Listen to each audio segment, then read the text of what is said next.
Assalamualaikum warahmatullahi wabarakatuh. Ya, berikut adalah pengantar studi teks agama-agama yang merupakan materi pilihan di prodi studi agama-agama, khususnya di semester 6. Eh, Mata kuliah ini merupakan mata kuliah baru dan merupakan usulan atas perkembangan, khususnya perkembangan penelitian yang ada di prodi SAA. Jadi dalam beberapa tahun terakhir, skripsi-skripsi itu memang banyak yang berfokus pada studi teks, dan yang mana pula studi teks keagamaan itu merupakan salah satu keunggulan atau kekhasan yang dimiliki oleh prodi SA di Universitas Darussalam Gontor. Mata kuliah ini berisi pendalaman bagi mahasiswa yang ingin berfokus pada studi teks. Nah, studi teks dalam konteks mata kuliah dan prodi ini bukan filologi, bukan studi naskah. Jadi kalau filologi itu adalah studi perbandingan naskah antara naskah satu dengan naskah lain dengan dilihat mana yang lebih tua umurnya atau mana yang lebih dekat dengan waktu terjadinya kejadian. Jadi bukan itu, karena itu memang termasuk filologi tapi dalam ranah arkeologi. Tapi di sini yang studi teks dimaksud di sini adalah studi pustaka yang juga digunakan oleh beberapa ahli lain, seperti salah satunya penelitian dari Pak Ismail Suwardi. Studi pustaka atau studi teks ini adalah studi yang berfokus pada teks-teks, khususnya dalam konteks ini adalah teks keagamaan, baik dari salah satu agama maupun dari beberapa agama. Dan mata kuliah ini bertujuan membantu memetakan teks keagamaan dan metode analisis dalam pelaksanaan studi teks agama-agama.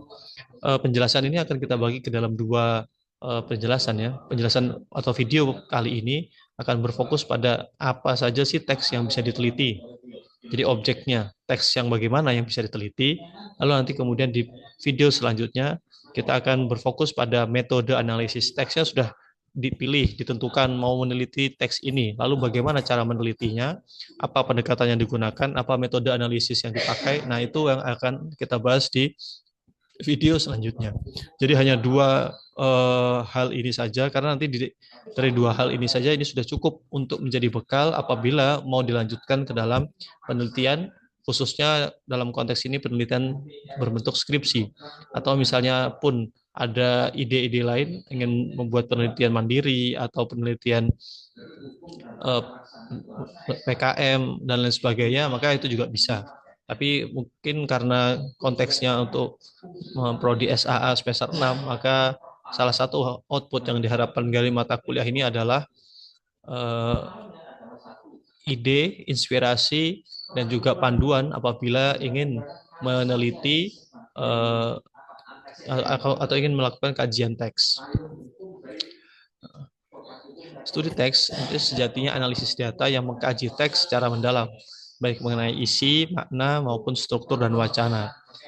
Jadi bisa satu-satu, bisa hanya isinya saja, bisa maknanya. Makna itu berarti apa yang dibalik atau apa yang terkandung di dalam teks tersebut, struktur teks, dan wacana. Wacana atau diskursus yang ada di dalam teks secara keseluruhan itu menunjukkan apa. Nah, pengkaji teks berfokus pada bagaimana teks itu dikonstruksi atau disusun atau diproduksi, bagaimana makna kemudian diproduksi, dan apa hakikat makna tersebut. Nah, tentu teks itu tidak bisa terlepas dari ruang kosong, dia tidak lahir dari ruang hampa. Ada kejadian, ada konteks sosial, ada konteks keagamaan dalam hal ini, karena kita fokus di teks agama-agama. Ada konteks teologis yang menentukan menuju kemana, apa maksud teks tersebut, maknanya apa, hakikat makna tersebut, atau bahkan lebih jauh, teks ini sebenarnya ditujukan untuk siapa, untuk menjawab siapa, untuk menguatkan siapa, dan sebagainya. Seperti itu. Apa saja yang termasuk dalam teks keagamaan? Nah, di sini. Jadi dalam fokus video ini adalah kita berbicara tentang apa saja sih objek yang bisa kita teliti. Yang termasuk dalam domain teks agama, yang pertama tentu kitab suci. Kitab suci dengan berbagai macam bentuknya ya. Karena tidak semua agama itu memiliki pola atau memiliki model teks suci yang sama seperti Islam. Jadi Kristen punya apa yang mereka sebut kitab suci, Hindu, Buddha, Konghucu, atau bahkan agama-agama timur yang lainnya seperti Konghucu, Shinto, Tao, dan atau Sikh, itu mereka punya konsepsi yang berbeda tentang kitab suci. Dan ini yang perlu uh, kita tangkap atau perlu kita akomodir. Maksudnya kitab suci itu tidak tunggal, tidak seperti Islam yang hanya satu mushaf saja. Bahkan kayak di dalam Buddha, ini kitab suci ini bagian apa? Apakah semua Tripitaka yang mau diteliti atau bagian dari Tripitaka, mau Abhidhamma Pitaka atau Sutta Pitaka atau Vinaya Pitaka, atau di bagian Sutta Pitaka yang bagian apa saja gitu. Itu juga eh, di agama Hindu dan agama-agama lain yang kitab sucinya tidak tunggal, tidak satu mushaf. Lalu juga selain kitab suci yang bisa kita teliti adalah tafsir tentang kitab suci. Tafsir atau interpretasi atau yang membersamai kitab suci tersebut. Seperti ada buku tafsir, ada buku interpretasi, ada buku syarah. Kalau misalnya di Yahudi misalnya mereka punya kitab suci Tanakh. Lalu ada tafsir tentang kitab suci seperti Talmud, Midrash, dan lain sebagainya.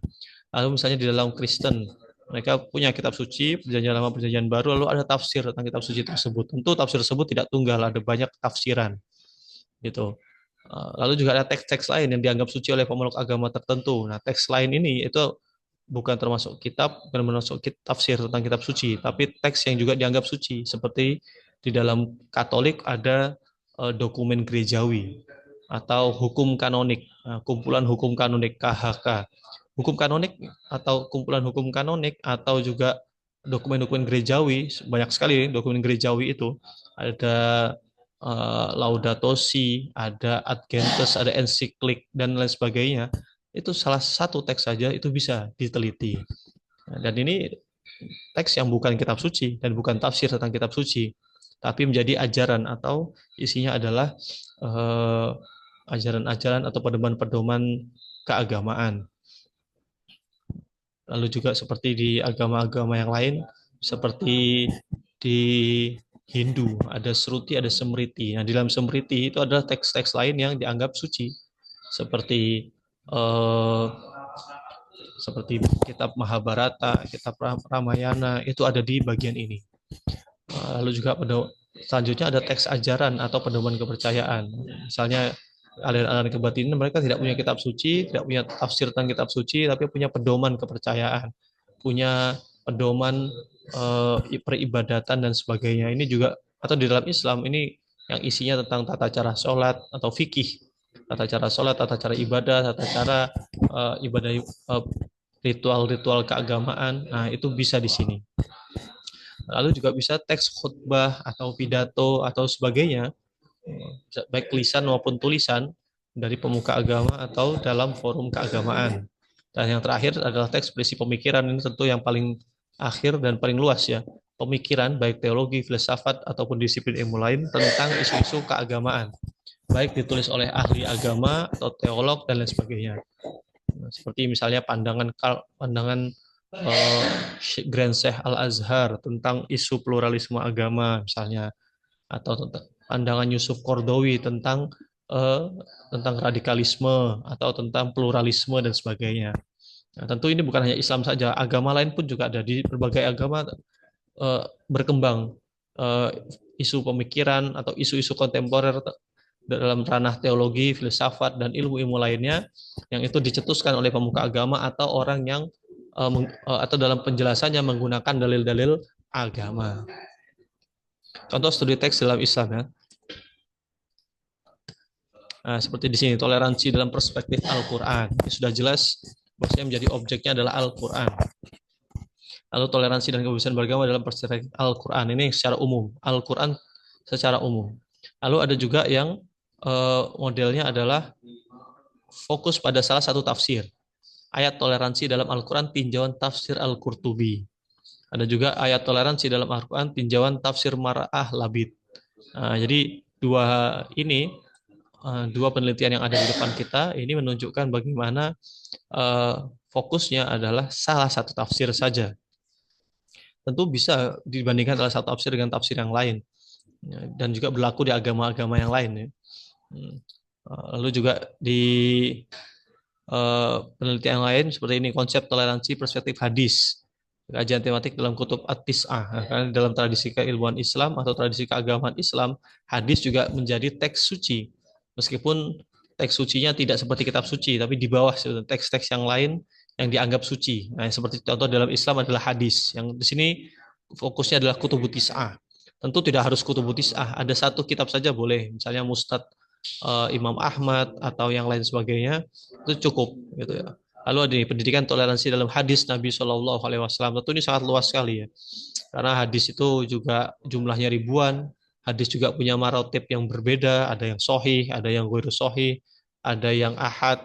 Ahad pun ada banyak pembagiannya. Sohih juga ada pembagiannya dan sebagainya.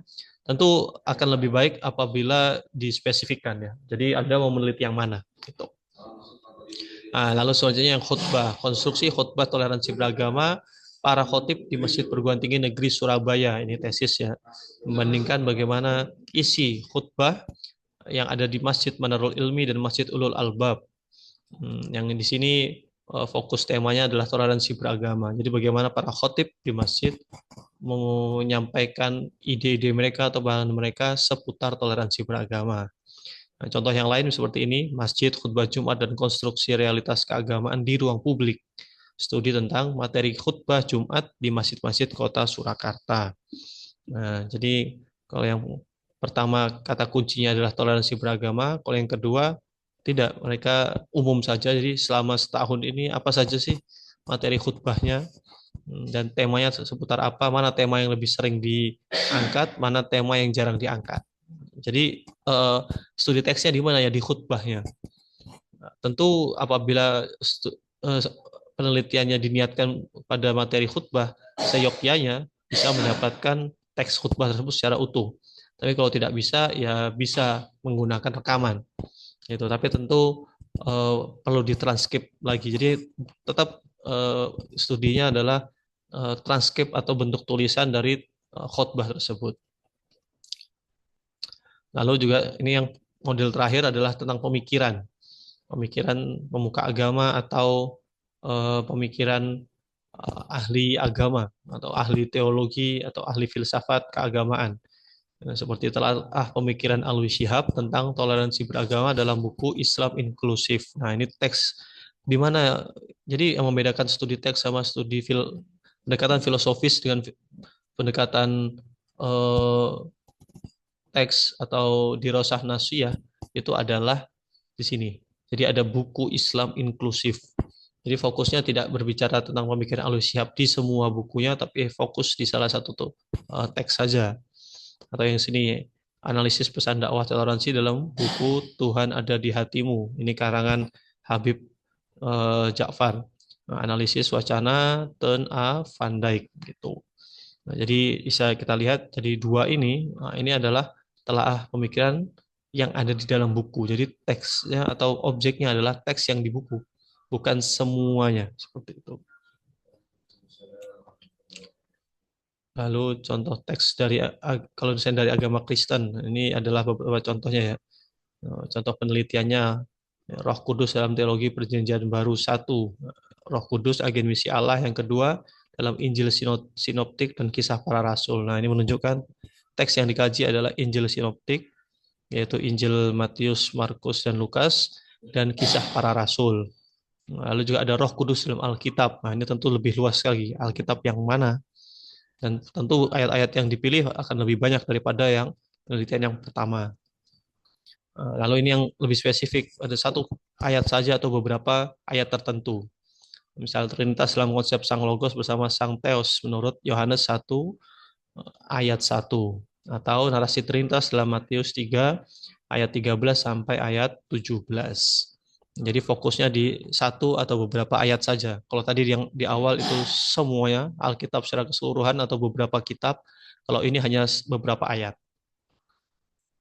Tentu ini sudah cukup untuk diteliti dalam bentuk skripsi.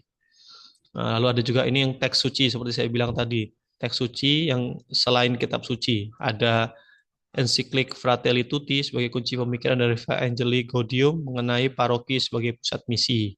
Jadi ada ensiklik Fratelli Tutti, itu adalah dokumen dari gerejawi atau dokumen dari Vatikan. Seperti juga di sini ada Laudato Si. Laudato Si itu ensiklik Laudato Si adalah surat dari Paus yang menyeru kepada konservasi alam dan konservasi lingkungan. Jadi, konsep keadilan ekologi menurut ensiklik Laudato Si, artikel 159 sampai 162 dalam perspektif teologi penciptaan. Nah, kita bisa melihat di sini tidak semua Laudato Si yang diteliti, tapi hanya artikel tertentu saja, atau kalau bahasa sederhananya pasal tertentu saja. Jadi karena dokumen-dokumen gerejawi itu juga biasanya tidak tipis ya, ada model yang tipis hanya beberapa belas atau puluh halaman, tapi ada yang ratusan. Oleh karena itu sebagai peneliti antum juga harus fokus mau yang mana ini. Kalau semuanya cukup tidak waktunya, cukup tidak tenaganya untuk meneliti semuanya. Atau jangan-jangan malah semakin banyak antum meneliti atau semakin banyak objeknya semakin tidak fokus. Nah, gitu itu jadi perlu ditentukan di awal. Nah, mungkin itu tadi beberapa yang bisa kita bahas terkait beberapa gambaran terkait objek dalam studi teks.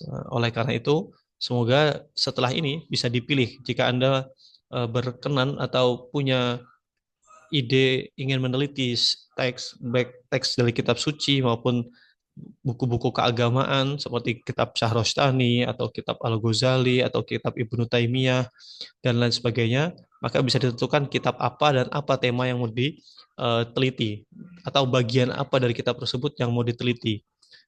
Lalu kemudian setelah itu kita akan lanjut ke video selanjutnya yang berisi tentang metode analisis dalam studi teks.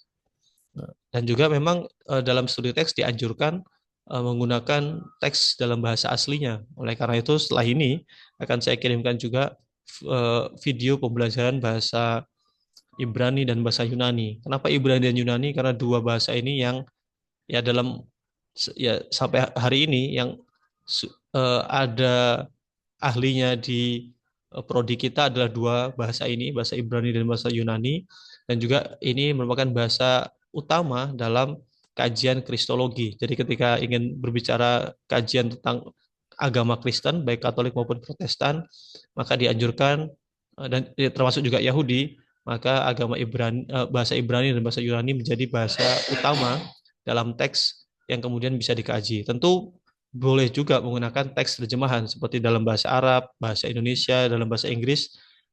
Itu semuanya diperbolehkan. Yang pasti peneliti harus menyadari bahwasanya tentu ada perbedaan ketika mengkaji teks asli dalam bahasa aslinya dengan teks dalam bahasa terjemahan. Seperti itu. Tentu ada perbedaan atau penafsiran di situ yang tidak bisa dihindari dalam proses penerjemahan dari bahasa Arab atau dari bahasa asalnya ke bahasa sasarannya atau bahasa keduanya.